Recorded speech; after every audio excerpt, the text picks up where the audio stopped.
Stephanie, and thanks Ecos for hosting this informative and really impactful event. There's been some awesome sessions, and I hope you all are able to join. It looks like we're all getting a poll here, so select the group that you most associate with, so we can know a little bit more about who's in the audience.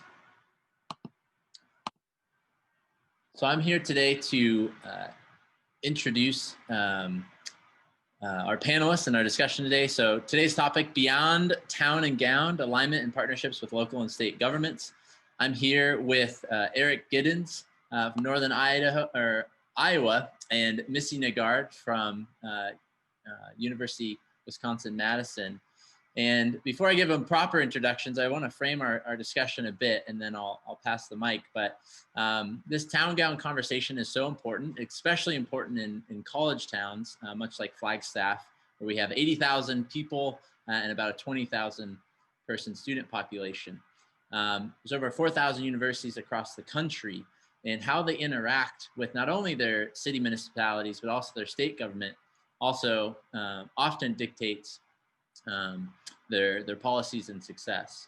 Many universities indeed operate like their own municipality, and others where the city or state governments can be the older siblings and push around the universities through different forms of policy. There's always sort of a back and forth, and some great collaborations and some not so great collaborations. So I'm really excited to dive into this important topic, and one where I really feel like sustainability as a whole helps make some of these interconnections between agencies. So to start off, I'd like to introduce Eric Giddens, the program manager at the Center for Energy and Environmental Education at the University of Northern Iowa, where he leads the center's Community Energy and Climate Action Planning Program. Eric has led energy programs at UNI since 2014, first at the Tallgrass Prairie Center and now at the CEE, and has degrees in professional experience in civil and environmental engineering, community and economic development, and math education. Notably, Eric is also a member of the Iowa Senate, where he represents cities of Cedar Falls, Waterloo, and Hudson in Black Hawk country. So welcome, Eric. And I'll quickly just introduce Missy, and then we'll get into our discussion if that's all right. That's great. Thank you, Matt. Great to be with you. Thanks. Missy Nergard is the Director of Sustainability for the University of Wisconsin-Madison. In this enterprise level role, she integrates sustainability as a cross-sector, transdisciplinary platform in research and academics, public-private partnerships, and the built environment, this messy space that is often held by sustainability. Her research is on organizational systems of hierarchies that compartmentalize knowledge and inhibit connections to larger system interactions.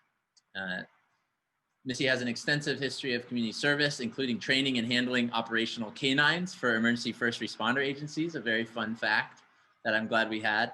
And also, it's over 25 years of experience in higher ed administration and sustainability, and 20 years of experience in search and rescue and disaster response. So thank you both for joining us today. And I'm wondering, maybe Eric, if we go back to you, if you wouldn't mind sharing just a bit more about your program and sort of the intersections between the University of Northern Iowa, I keep saying that, Iowa, and some of the work you do at the state level.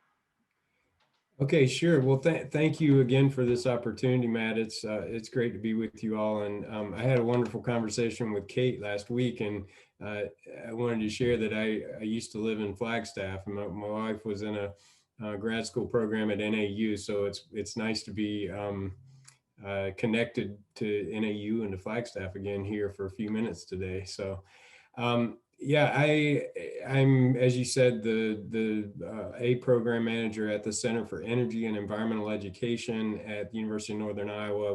We are a regional comprehensive university, so we have a lot of similarity to Northern Arizona University in that way. We're not a big R1 research institution like UW-Madison.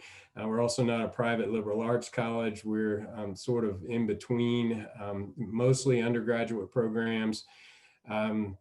And our center is an environmental outreach center at the university. It's actually housed underneath our College of Humanities, Arts, and Sciences.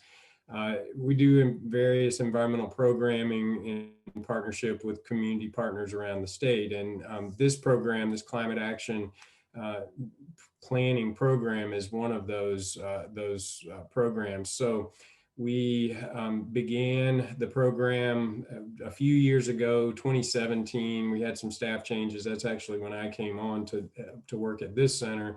At that time, we had an opportunity to kind of re-examine our programming. And one of the things I had an interest in doing was working with local governments in the state of Iowa to help them with climate action planning work. So first doing baseline greenhouse gas emissions inventories, and then helping local governments do some analysis for strategies that could have a modelable, measurable impact on reducing greenhouse gas emissions at the local scale out into the future. And so one of the things, at the time, there was very little of this work going on in cities in the state of Iowa. In fact, the city of Dubuque was the only one that had really developed a full-fledged climate action plan in the state.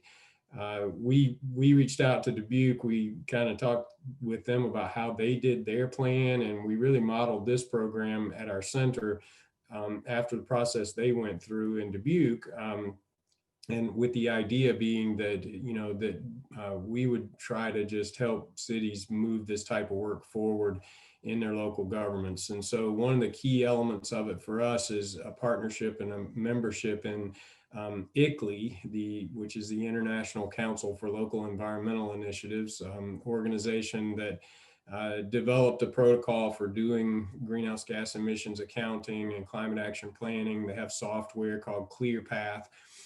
We joined ICLEI as what's called a regional affiliate member, and the arrangement we set up with ICLEI was that through our membership, our center's membership, any local government in the state of Iowa that wants to work on climate action planning with us can have access to ICLEI's resources and their support through our membership. So since then, we've done a number of greenhouse gas inventories for communities, getting our students engaged. We also have a big AmeriCorps program at our center. So we also engage young people through that program as well. But that's another thing I want to say is that our, the educational side of this, in terms of getting our mostly undergraduate students and AmeriCorps members involved in doing this work with local governments and communities, is kind of just as important to us as the service that we're providing to a community. We see this as a long-term way to get young people involved in this type of work, so that when they return to those communities to live after graduation, they bring that mindset with them and that experience. And so we're continuing to try to grow the program. We're only a few years into doing this thing. We've got a cohort now of 6 local governments that are working their way together through the process. COVID kind of derailed some things this year, but we're still trying to get some good work out of that. So maybe that's enough of a basic introduction. I don't want to talk too long. I'm happy to move on to questions when we get to that point. So thank you.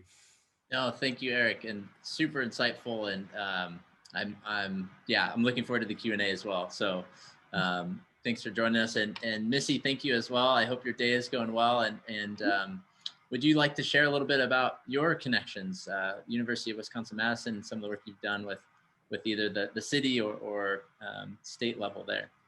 Yeah, it's very interesting. So quick background about Madison. We're in South Central Wisconsin. We are the flagship institution for UW system. So there are 13 schools and actually 26 campuses in that system. So we have about 46,000 students here, another 16,000 faculty and staff. So to your point, we are a large municipality within a municipality.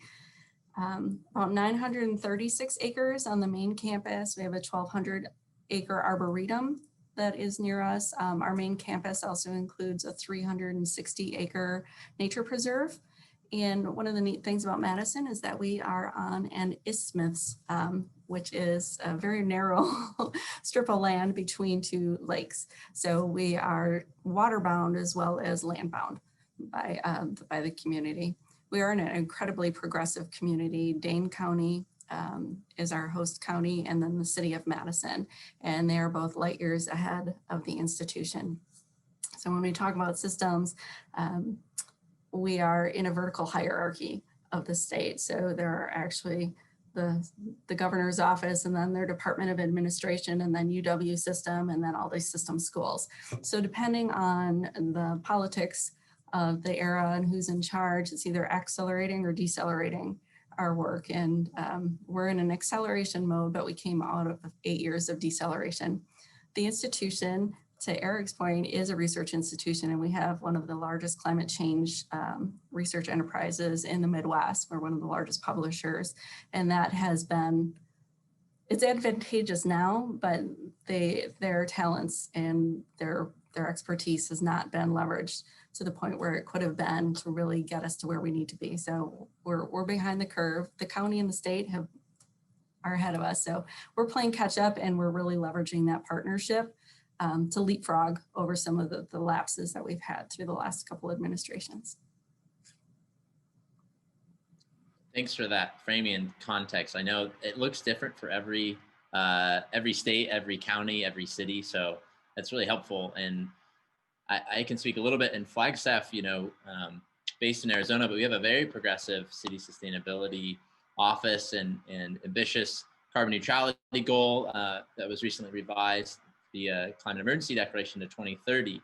And so the university, as we're working on our climate action planning, we're looking to them a lot to say, hey, how did you do this? Or where did you get this information? And I think maybe a question to propose now is just, in what ways are local alliances or coalitions extremely important when state contexts are not as climate friendly? And I don't know if this is Eric's case in Iowa. I'm not sure the situation there. And then maybe hear the reverse of that from Missy. But I'm curious, sometimes, like you're saying, Missy, the state will lead the charge, and other times it's the university.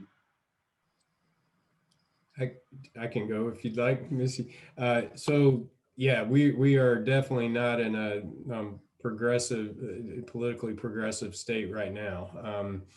Iowa has tended to be very purple in the past. I'd say middle ground, but it's shifted. It's shifted to the right in recent years, and there's been no significant work on climate action in the last decade at all.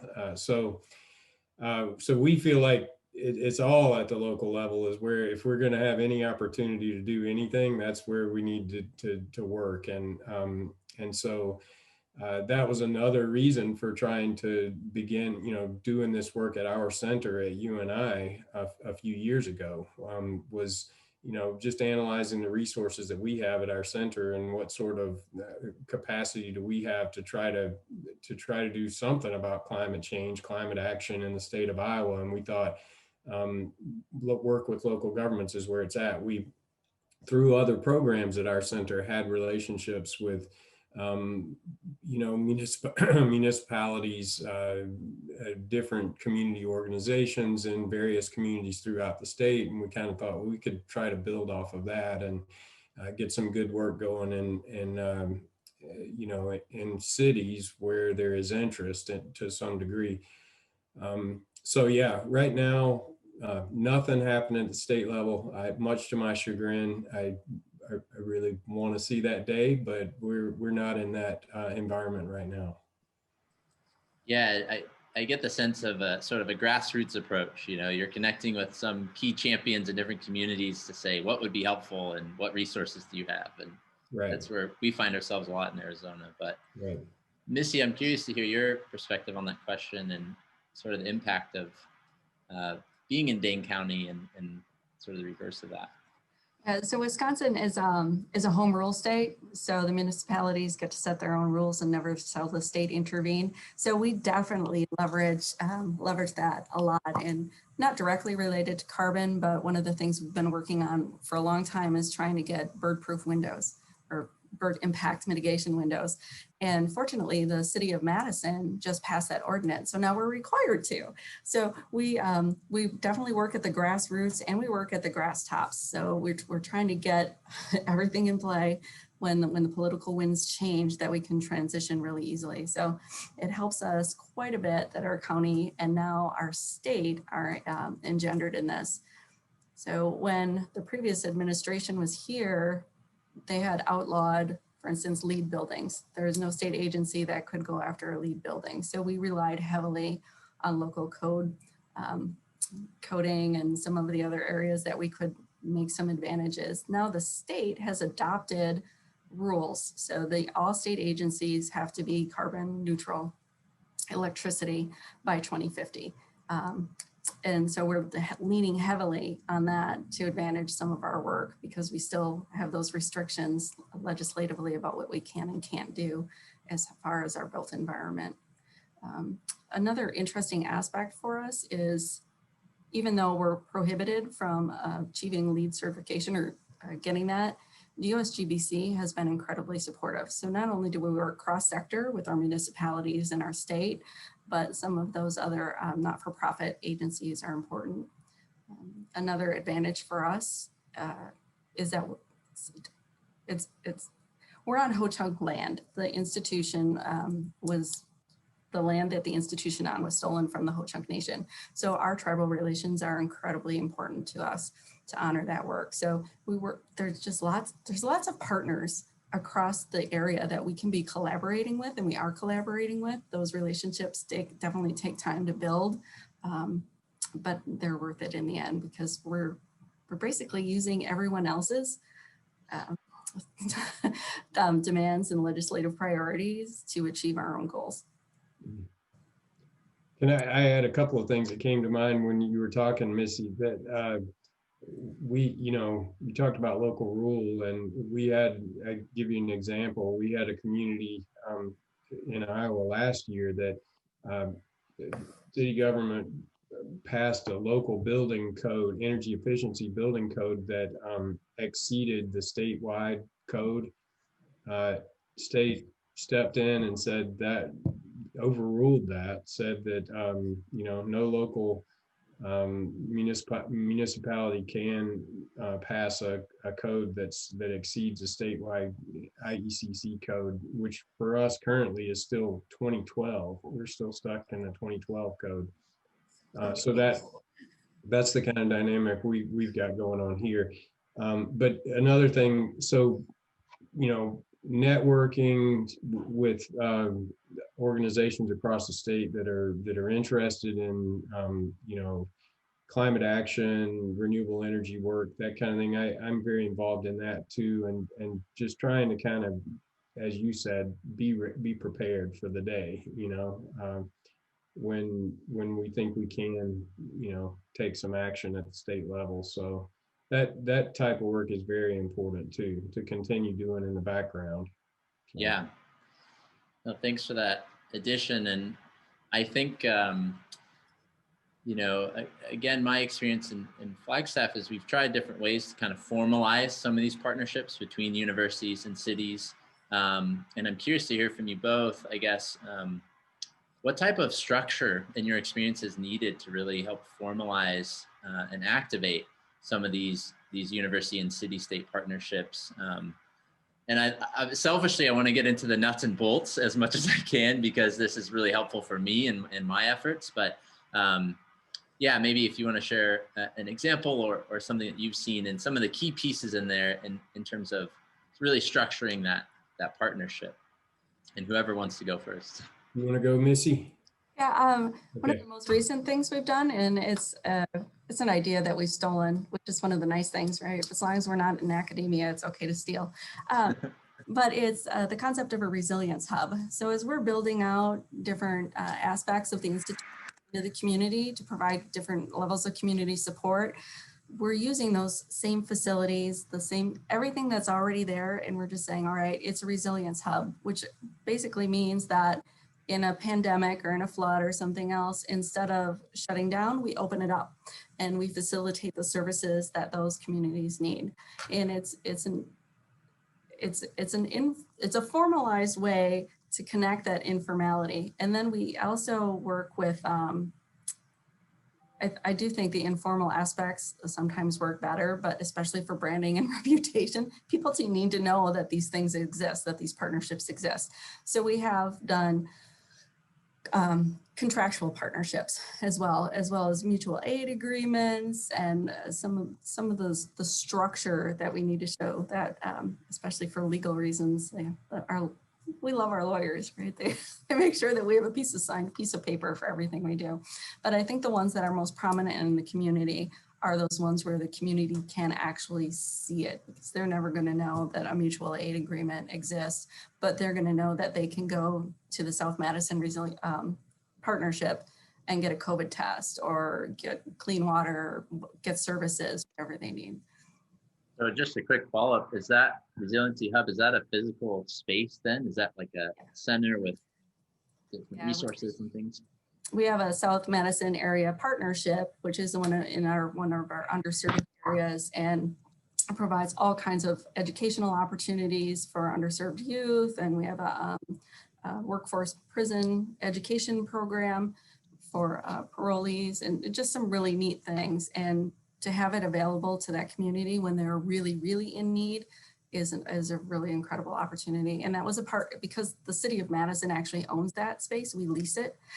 But with regard to that, it has to, have renewable energy, and it has to be able to sustain itself in an emergency. So it provides some additional opportunities there for the institution as well. Yeah.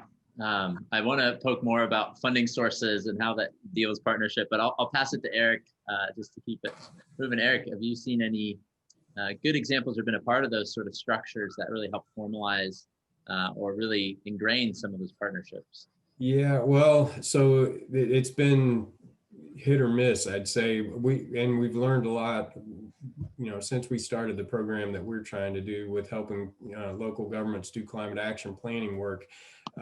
When I started it, honestly, I'd say one of the mistakes I made, and I don't know if it was a mistake, but one of the things we've learned is that just offering a free service, the university has the resources to help you out, and putting it out there doesn't necessarily mean that a local government's just going to see the value in that and latch on and want to take advantage of that. In fact, in some ways, not having a formalized agreement and having some sort of payment associated with it kind of deprioritizes it. And in some ways, on their part, on the city's part, and I a couple of times I even felt like with smaller cities, after we, work through developing some relationships and beginning to do some work, it was almost viewed as the city helping us with like a class project or something like that, as opposed to us really helping to provide a service to the city that had some value to it. So we have developed, a more of a contract type agreement that we use when we're going to work with a city now, and it has, terms like, this is what we're going to provide, this is what we expect from the city, and we've even, attached a cost that covers some of the costs that, what it costs us to run the program as an outreach center. And that seems to be a better structure. So, it prioritizes it in the city's workflow and with their staffing and all of that when they're paying something, when they've got some skin in the game. So, one little legal note you're kind of referencing legality and all that. Like we're actually not allowed to compete in public bidding processes. So if a city wants to hire a consultant to do a climate action planning process and they issue an RFP, we as a public entity can't participate in that bidding process because it could, take away business from a private sector entity.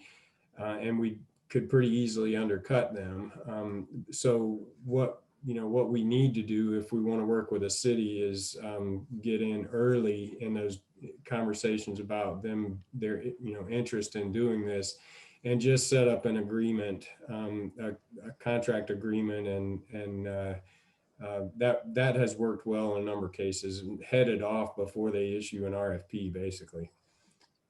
Yeah. I'm curious to learn more. I mean, so say I'm a municipality, I guess, in northern Iowa or in Iowa, this for the center. What's the process like? Is this something you all do a lot of outreach for, and say, flag everyone, hey, we do this service, are you interested? Or is it something that cities will come to you requesting the service? So far, it's been more the former and less of the latter. Yeah, it's been us trying to use networks and relationships that we already have through other programs that our center offers.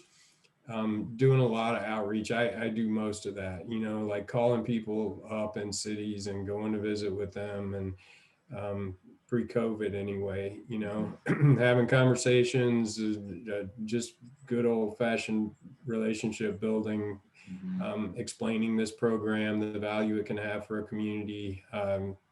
Now, I'd say that in the last year, well, a little more than a year, backing a little bit before COVID, I felt like we are starting to gain some momentum in ways that I've had a few communities reach out to me, without me proactively reaching out to them. I kind of started to shift in that direction, but this year obviously is totally different in every way for everybody. So that's where we Definitely are. Yeah, I think and for our efforts here in Flagstaff, I think it's not only calculating emissions to create that baseline, but it's that every year reporting and keeping up. And there's so much work there, and it's given me some ideas for potential here at NAU. But I'd like to pass it to Missy, and just feel free to take this however you want. But I'm interested if sort of what key roadblocks you have experienced working between sectors, and have you seen some successful strategies to help overcome some of those roadblocks and navigate around some of those technicalities or legalese that often come up working between government agencies? I think the roadblock in Wisconsin is actually the legislation itself. We're tying our own hands in ways that we can. So right now, the state of Wisconsin spends about $14 billion a year buying energy out of state. So one of the things that's a priority for the current administration is to develop that renewable sector in state. So we're not subsidizing Iowa, for instance. Right. And that enables us to build green job infrastructures in our 2-year and technical schools, right? So it's job creation, it's education creation. The system is so complex that the hurdles are legislative. So spending so much time working around and trying to figure out what some of those opportunities are along different pathways, that delta T in time that it takes to work through the bureaucracy is setting us even further behind. So some of our strategies with regard to that are to really take a kind of a different approach. One of our unique niche areas is public health, and that's obviously incredibly prominent right now. And one of the things we want to make sure that we're doing as we're building out these renewable infrastructures is not displacing the public health impact. So renewables, for instance, are the 3rd largest sector for human rights violations. So we have this unique niche where we can say, all right, we want to build renewables. We want to make sure that we source them correctly. We're not going to say that we're going to just be 100% renewable, bring everything in, and then the communities that we're working with in South Africa and the Congo are taking the burden of us living healthier lives. So taking some new approaches to procurement and RFQs or RFPs and how we do that, and writing in that language is getting some attention. It's also, the system itself is not set up to deal with that right now. So I was listening to the conversation about RECs earlier, a lot of our institutions, including ourselves, want to buy RECs. Well, the cheapest RECs right now are in China. So that does also not help us build our own internal economy. So we're looking at more local opportunities. And one of the neat things about Madison is that we have about 12,000 acres across the state in different agricultural research stations. And some of that research in ag is falling off, and as carbon markets and some other things are opening up. So we want to make sure that we take that opportunity to look at carbon sequestration, carbon markets, and some of our outlying areas. And then that also helps those local communities.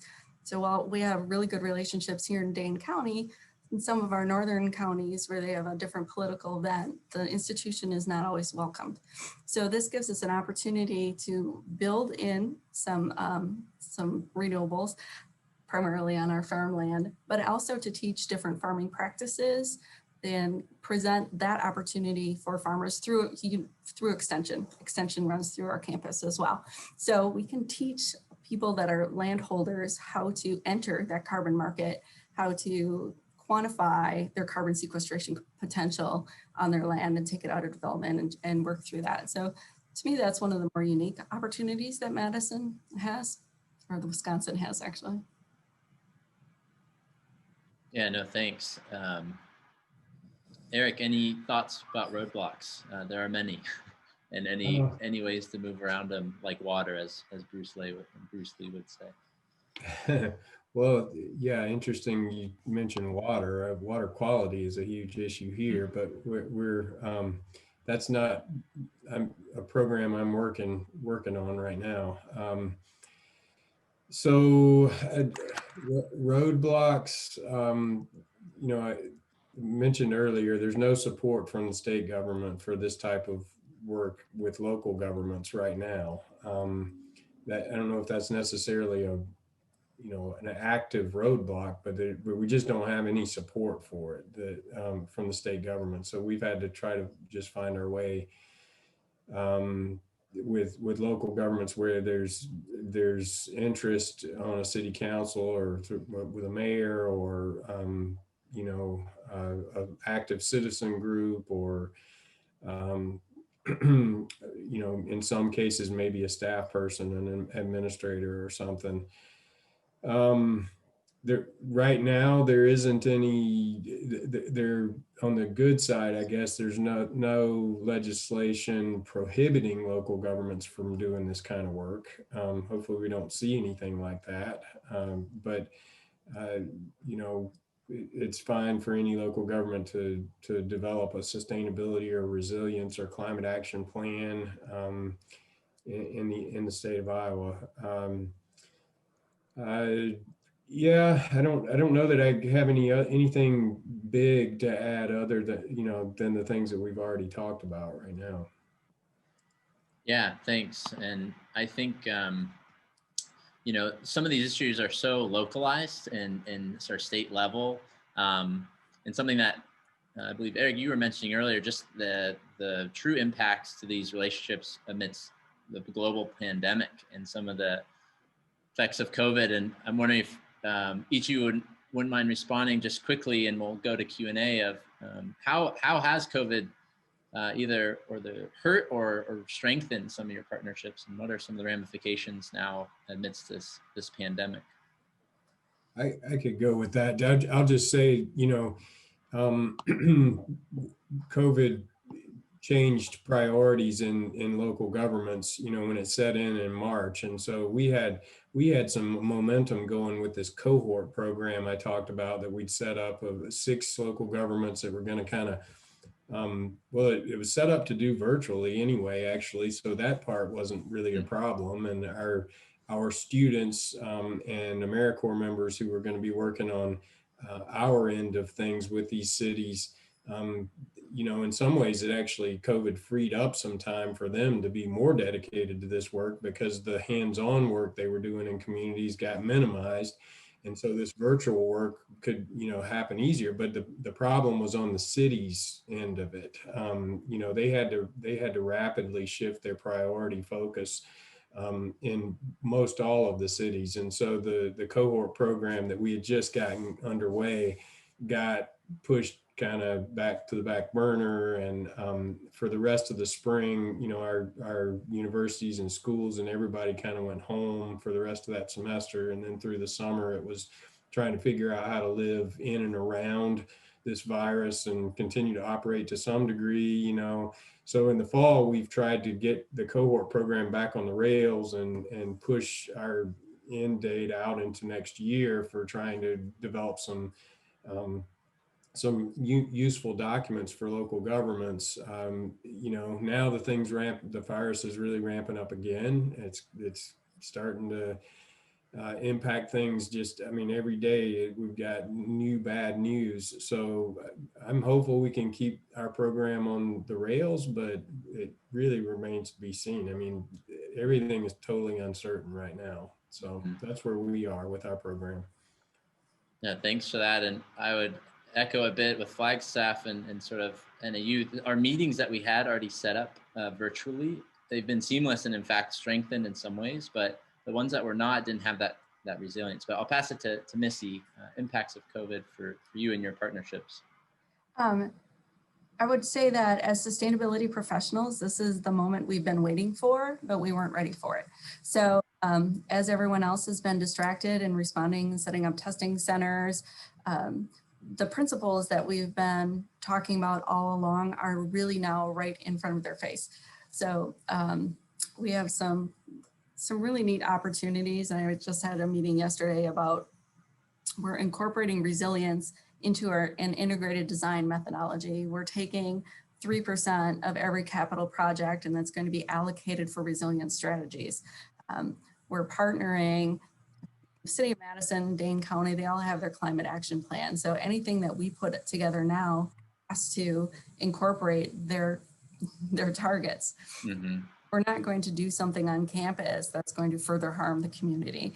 So we need to leverage a lot of these things, and it's really given us an opportunity, like I said, while everyone's distracted, to get our own house in order and start opening up again. Now I'm going to have the framework and in place to move forward with that. And you know, I do miss the whiskey clubs. That's where you get the networking opportunities.